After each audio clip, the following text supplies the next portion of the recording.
आज सुनिए सुभद्रा कुमारी चौहान की लिखी कहानी ग्रामीणा। पंडित रामधन तिवारी को परमात्मा ने बहुत धन संपत्ति दी थी, किंतु संतान के बिना उनका घर सूना था। धन धान्य से भरा पूरा घर उन्हें जंगल की तरह जान पड़ता। संतान की लालसा में उन्होंने न जाने कितने जप तप एवं विधान करवाए और अंत में उनकी ढलती उम्र में पुत्र तो नहीं किंतु एक पुत्री का जन्म अवश्य हुआ। तिवारी जी ने खूब खुले हाथ से खर्च किया। सारे गांव को प्रीति भोज दिया गया। महीनों घर में ढोलक ठनकती रही। कन्या ही सही, पर इसके जन्म से तिवारी के निःसंतान होने का कलंक धुल गया। कन्या का रंग गोरा चिट्टा, आंखें बड़ी बड़ी, चौड़ा माथा और सुंदर सी नासिका थी। उसका नाम रखा गया सोना। सोना का लालन पालन बड़े लाड प्यार से होने लगा। सोना के 7 साल की होने पर तिवारी जी ने घर में एक मास्टर लगाकर सोना को हिंदी पढ़वाना आरंभ किया। सोना ने थोड़े ही समय में रामायण महाभारत पढ़ना आरंभ कर दिया। ज्यादा पढ़ाकर उन्हें सोना से कोई नौकरी तो करवानी नहीं थी, इसलिए सोना का पढ़ना बंद करवा दिया गया। अब सोना 9 वर्ष की सुकुमार सुंदर बालिका थी। उसकी सुंदरता और सुकुमारता को देखकर गांव के लोग कहते, तिवारी जी, आपकी बेटी देहात के लायक नहीं है, इसका विवाह तो कहीं शहर में ही करना। सुनते हैं शहर में बड़ा आराम होता है। तिवारी जी की बहन जानकी का विवाह तो गांव में ही हुआ था, किंतु इधर कुछ समय से वो शहर में जाकर रहने लगी थी। जब कभी वो शहर से चौड़े किनारे की साड़ी, आधी बाह का लेस लगा जैकेट, पैरों में काले काले स्लीपर पहनकर आती तो सारे गांव की स्त्रियां दौड़ दौड़कर उसे देखने आती। जानकी के पति नारायण ने मिल में नौकरी कर ली थी। उसे 20 रुपए माहवार मिलते थे। अब वो देहाती न था, 16 आने का शहरी बाबू बन गया था।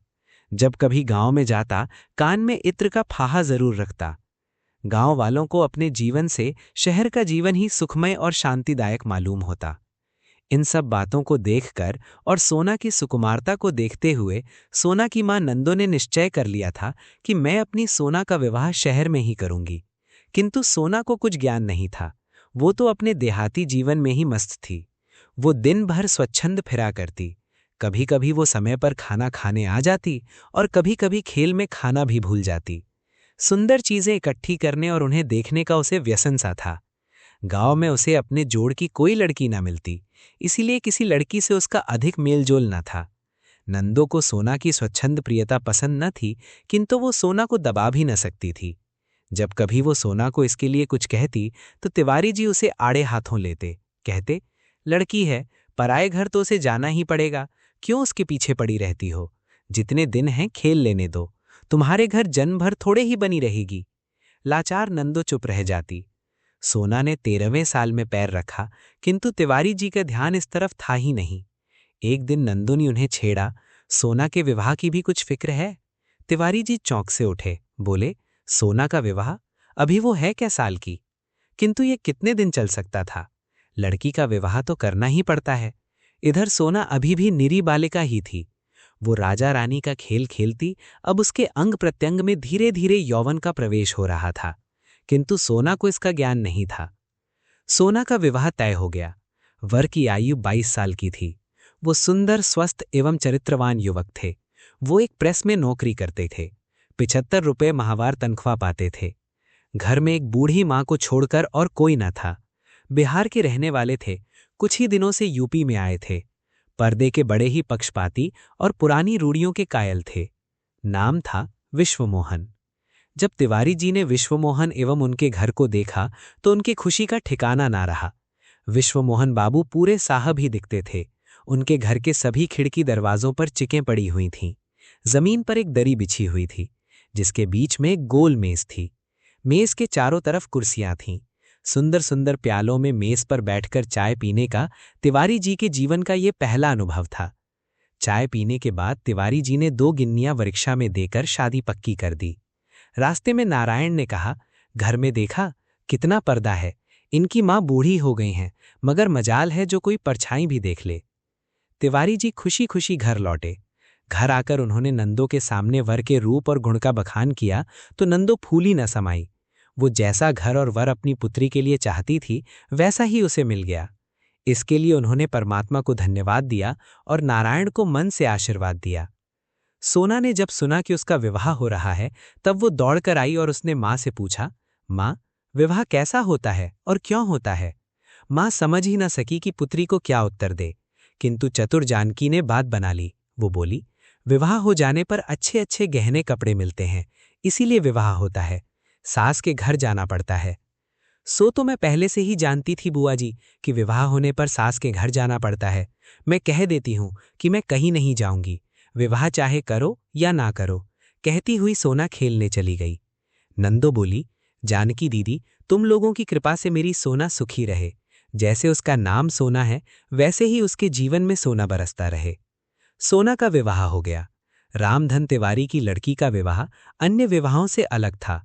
उसमें सभी सामान शहर के लोगों के अनुरूप था। विदा के समय बेटी के रुदन को देखकर माता पिता विवल हो उठे। विदा के बाद पुत्री के विछोह के साथ साथ तिवारी जी को आत्मसंतोष भी था कि उनकी पुत्री अच्छे घर में ब्याही गई है, सुख से रहेगी। सोना ससुराल पहुंची। रास्ते भर तो जैसे तैसे आई, किंतु यहां आकर एक कोठरी में बंद कर दी गई और बाहर की साफ हवा दुर्लभ हो गई तो उसे ससुराल का जीवन बड़ा कष्टकर मालूम हुआ। 4-6 दिन में ही वो मुरझा गई। एक दिन विश्वमोहन ऑफिस चले गए थे। सास सो रही थी। सोना आंगन के दरवाजे तक चली आई। चिक को हटाकर जरा बाहर झांका। यहां देहात की सुंदरता तो ना थी, किंतु साफ हवा तो थी ही। उसी समय एक बुढ़िया वहां से निकली। सोना को उसने चिक के पास देख लिया।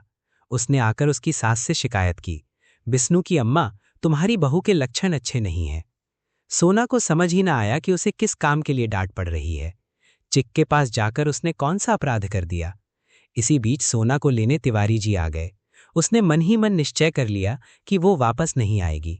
लेकिन शहर वाले बहू को मैके में ज्यादा दिन नहीं रहने देते। विश्वमोहन 15 दिन बाद ही सोना को लेने आ गए। जब वो आ रहे थे तो उन्हें सोना रास्ते में ही पेड़ पर चढ़ी मिली। उसके साथ और भी बहुत से लड़के लड़कियां थे। सोना का सिर खुला था। सोना को विश्वमोहन ने देखा, किंतु वो उन्हें ना देख पाई। पत्नी के रंग ढंग उन्हें ना सुहाए और उन्होंने निश्चय किया कि अब वो अपनी पत्नी को यहां नहीं भेजेंगे। सोना फिर ससुराल आई। सास ने गृहस्थी का सारा भार सोना पर डालकर गृहस्थी से छुट्टी ले ली। सोना ने कभी घर का काम ना किया था, अतः उसे बहुत कठिनाई हुई। धीरे धीरे उसे काम का अभ्यास हो गया। घर में रात दिन बंद रहने की आदत ना थी। बाहर जाने का उसका मन व्याकुल रहता। बाहर चना जोर गरम या अन्य आवाज सुनकर वो व्याकुल हो जाती। अपना ये जीवन उसे कैद खाने के समान लगता। सोना बहुत दिनों तक अपने आप को रोक ना सकी। वो पति एवं सास की आंख बचाकर गृह कार्य के पश्चात कभी खिड़की दरवाजे के पास खड़ी होकर या जैसा मौका मिलता जाकर खड़ी हो जाती। बाहर का दृश्य, हरे भरे पेड़ पत्तियां देखकर उसे कुछ शांति मिलती। मोहल्ले वालों से ये बात सहन ना हुई। कल की आई हुई बड़े घर की बहू सदा खिड़की दरवाजों से लगी रहे। पुराने विचारों वाले पर्दे के पक्षपातियों को सोना की हर बात में बुराई नजर आने लगी। इसी बीच किसी काम से सोना की सास को कुछ दिनों के लिए गांव जाना पड़ा। अब पति के ऑफिस जाने के बाद वो स्वच्छंद हिरनी की तरह फेरा करती। कोई रोक टोक करने वाला तो था नहीं। कभी कभी वो चिक से बाहर भी चली जाया करती। आसपास की कई औरतों से उसकी जान पहचान भी हो गई। वो लोग सोना के घर आने जाने लगी। वो लोग जो सोना से घुल मिलकर घंटों बातें किया करते थे, बाहर जाकर उसके विषय में ना जाने क्या क्या कहते। धीरे धीरे इन बातों की चर्चा विश्वमोहन के कानों में भी जा पहुंची। उन्होंने गांव से अपनी मां को बुला भेजा। साथ ही सोना को भी समझा दिया कि वो संभल कर रहे। सास के आने पर सोना पर फिर पहरा बैठ गया। सोना का मन जरा सा मौका पाते ही साफ हवा के लिए मचल उठता और वो अपने को रोक ना पाती। सख्त पर्दे में रह पाना उसके लिए कठिन हो गया। एक दिन विश्वमोहन को शहर से बाहर किसी काम से जाना पड़ा। सास खाना खाने के बाद लेट गईं। सोना ने गृहस्थी का काम समाप्त करने के बाद कपड़े बदले और एक पुस्तक पढ़ने बैठ गई। पुस्तक कई बार पढ़ी हुई थी, इसीलिए उसका मन उस पुस्तक में नहीं लग रहा था। उसी समय ठेले वाले ने आवाज दी, हर माल मिलेगा 2 पैसा। किताब फेंककर सोना दरवाजे की तरफ दौड़ी। ठेले वाला दूर निकल गया था। निराश होकर वापस लौटने ही वाली थी कि पड़ोस में रहने वाले बनिए का लड़का फैजू दौड़ता हुआ आया और बोला, भौजी, सुई धागा हो तो जरा मेरे कुर्ते का बटन टाँक दो, मैं कुश्ती देखने जाता हूं। सोना ने पूछा, कुश्ती देखने जाते हो कि लड़ने? फैजू ने मुस्कुराकर कहा, दोनों काम करने भौजी। पहले बटन तो टाँक दो, नहीं तो देर हो जाएगी। सोना सुई धागा लाकर बटन टाँकने लगी। फैजू वहीं फर्श पर सोना से जरा दूर हटकर बैठ गया। गाड़ी 3 घंटे लेट थी। विश्वमोहन ने सोचा, यहाँ बैठे बैठे क्या करेंगे, चलें तब तक घर में बैठकर आराम करेंगे। सामान स्टेशन पर ही छोड़कर स्टेशन मास्टर की साइकिल लेकर विश्वमोहन घर पहुंचे। बैठक में फैजू को बैठा देखकर उनके तन बदन में आग लग गई। अपने गुस्से को पीकर चुपचाप अंदर आए, माता के पास आकर बैठ गए। सोना ज्यों त्यों किसी प्रकार बटन टांग कर फैजू को कुर्ता देकर अंदर आई। उसने स्वप्न में भी ना सोचा था कि जरा सी बात यहां तक बढ़ जाएगी। पति का चेहरा देखकर वो सहम गई। उसने डरते डरते पति से पूछा, कैसे लौट आए? विश्वमोहन ने रूखाई से उत्तर दिया, गाड़ी 3 घंटे लेट है। सोना ने फिर पूछा, अब कब जाओगे? विश्वमोहन ने तीव्र दृष्टि पत्नी पर डाली और कठोर स्वर में बोले, गाड़ी 3 घंटे बाद आएगी, तब चला जाऊंगा। सोना के आग्रह करने पर विश्वमोहन अपने कमरे में गए। कुर्सी पर बैठकर एक पुस्तक के पन्ने पलटने लगे। पढ़ने के नाम पर कदाचित वो एक अक्षर भी ना पढ़ पाए। अपनी अंतर्वेदना को चुपचाप लहू के घूंट की तरह पी रहे थे। सोना का आचरण उन्हें पीड़ा पहुंचा रहा था। पति की आंतरिक वेदना उससे छिपी नहीं थी। उसने अपना सिर विश्वमोहन के पैरों पर रख दिया, बोली, इस बार मुझे माफ कर दो। अब तुम जो कहोगी मैं वही करूंगी, मुझसे नाराज ना हो। विश्वमोहन के पैरों पर जैसे किसी ने जलती हुई आग धर दी हो। तिरस्कार के स्वर में वे बोले, ये बात आज क्या तुम पहली बार कह रही हो? ये मौखिक प्रतिज्ञा है, हार्दिक नहीं। अब तुम्हारे इस आचरण के कारण मैं शहर में सिर उठाने के काबिल नहीं रहा। जो जी में आता है करती हो। भला ये शोहदा तुम्हारे पास बटन टकवाने क्यों आया? तुम इनकार न कर सकती थीं।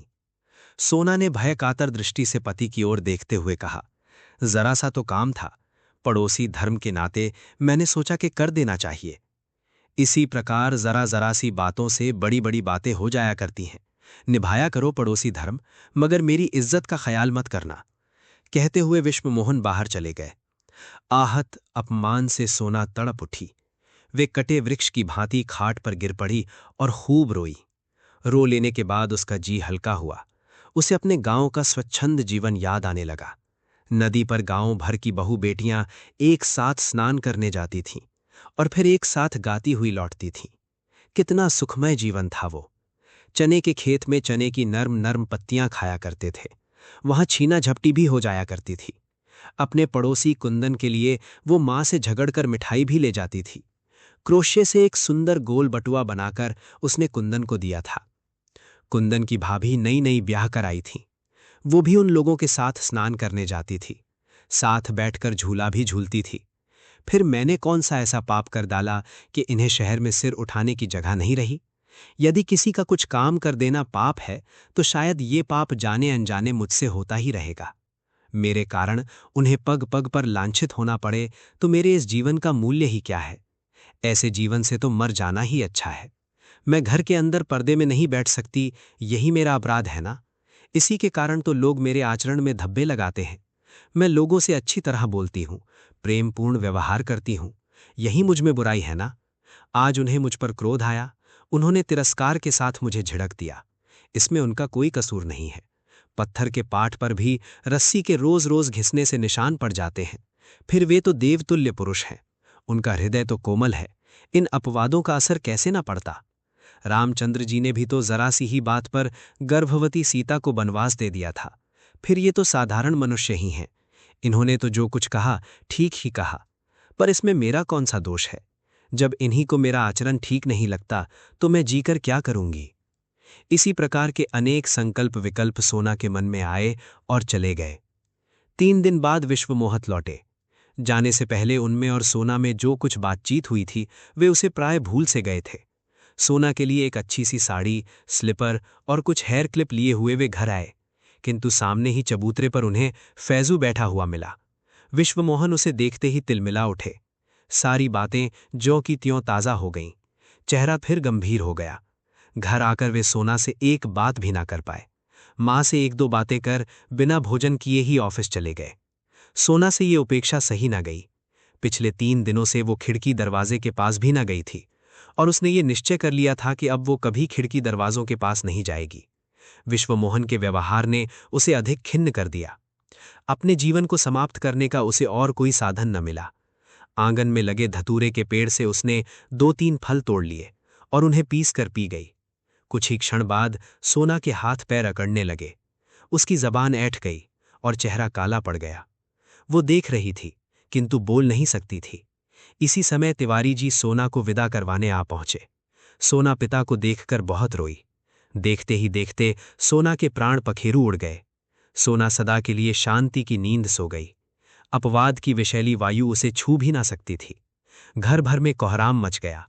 शाम 6 बजे विश्वमोहन जी ऑफिस से लौटे। घर में रोने की आवाज सुनकर उनका हृदय किसी अज्ञात आशंका से कांप उठा। घर आकर देखा कि तिवारी जी कन्या की लाश को गोद में लेकर दहाड़े मारकर रो रहे थे। इस बीच तिवारी जी कई बार कन्या को लेने आ चुके थे, किंतु विश्वमोहन ने विदा नहीं किया था। विश्वमोहन व तिवारी में कोई खास बातचीत न हुई। अंतिम संस्कार के बाद जब विश्वमोहन लौटे तो मेज पर उन्हें सोना का पत्र प्राप्त हुआ। मेरे देवता, मैं मर रही हूं। मरने वाला झूठ नहीं बोला करता। आज तो अंतिम बार विश्वास कर लेना, मैं निर्दोष थी। मुझे लगता है या तो ये दुनिया मेरे लायक नहीं या मैं इस दुनिया के लायक नहीं। इस छल कपट से परिपूर्ण संसार में मुझे भेजकर विधाता ने उचित नहीं किया। आप मेरी एक कठिनाई नहीं समझ सके। एक वातावरण से दूसरे वातावरण में पहुंचकर मैं अपने को शीघ्र ही अनुकूल नहीं बना पाई। अपने मरने का मुझे कोई अफसोस नहीं है। दुख है तो केवल इस बात का कि मैं आपको सुखी न कर सकी।